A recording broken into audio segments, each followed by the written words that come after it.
ساڵێک بەسەر پێگەێنان و تەمەنی حکوومەت هێرێم تێپەڕ دەبێت و هاوڵاتیان دەڵێن ئەو بانگەشەی سەرۆکایەتی حکوومەت لە سەرەتادا بۆ ئەنجامدانی چاکسازی و خزمەت دەیکرد تەنیا قسە بووە و بەکردار چاکسازی نەکردووە. هاوکات دەژڵێن ئەم کابینەیە زیاتر خەڵک و موچەخۆرانی بێئومێد کرد و نەک بەهێز نەبووە بە پێچەوانەوە شکستی هێنا و جێگەی ڕەزامەندی خەڵک نییە. هەر هیچی نەکردووە. من لە حکوومەت زۆر ناڕازیم بۆ ئەم حکوومەتە تامەوە چاکسازیشی پێ ناکرێ مەگەر حکوومەتێکی تر شوێنە حکوومەتە بگرێتەوە. مستەحیلە بتوانێت چاکسازی بکات. چکە پلە باڵەکان ناڵن چاکسازی بکات.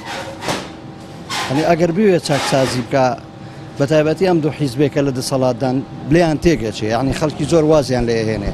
بە پێچەوانەوە حکوومەت لەبری ئەوەی وەکو خۆیان لە سەرەتاوە بانگەشەیان بۆ کرد حکوومەتێکی سەرکەوتوو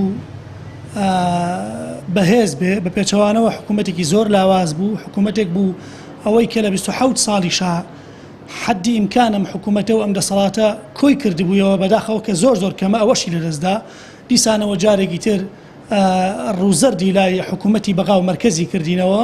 ئەم میلەتە ئیرادەی ئەم میلەتە هاونیشتیمانی بوون لێرە هەمووی خراوەتە ژێر سپەر بەرەسی ئەم دەسەڵاتەوە کە 27 ساڵە خەریکە و بە تایبەتی کابینەی نۆش. هاوڵاتیەک دەڵێت حکوومەت نەیتوانیوە خزمەتگوزاری پێشکەش بکات و خەڵک لە خۆی ڕازی بکات.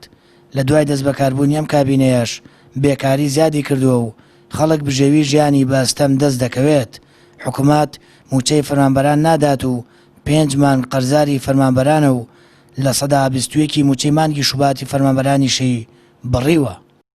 تاچی کوردی هەز ناکە کە حکوومەت توانی بێتی لە ماوەی ئەم ساڵی تەمەنی خۆیان کارێکی کردبێ کە مایەی ئومێدبەخشی خەڵکەکەی بێ بەداخەوە و چاکسازیش پێم وایە هێشتا نەیتوانیوە ببێتە و مانگەشەوەی کە خەڵک بڵێ سەر لە ئێوارە دیارە کە بەرەنجامێکی باشی هەبێ.